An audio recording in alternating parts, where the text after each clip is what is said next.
Haya ndo madhara ambayo atayapata mgonjwa mwenye changamoto ya kisukari, either ni diabetes 1 au diabetes 2. Sawa? Jambo la kwanza, kama ni mwanaume, atapoteza uwezo wake kabisa wa kushiriki tendo la ndoa.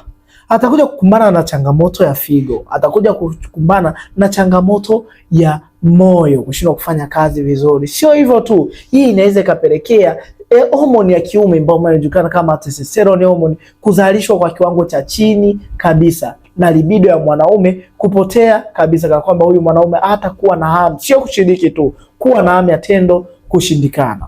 Sawa? Hii yote ni madhara ya kisukari, sio kuhusiana na macho, sawa, au hasira za mara kwa mara au kupoteza kumbukumbu. Kuna madhara kadha wa kadha ambayo mwanaume yapaswa uchukue hatua leo, maana yake bila kufanya hivyo, hii inaweza ikaathiri hadi figo zako. Nimewasaidia wanaume wengi wanaopitia changamoto kama ya kwako. Chukua hatua leo, kwa maana nitakupatia matibabu pamoja na mpangilio mzuri wa maisha, yani nitakubadilisha lifestyle. Manake kisukari kwa kutumia matibabu tu bila kubadilisha mfumo wa maisha ni hujafanya chochote.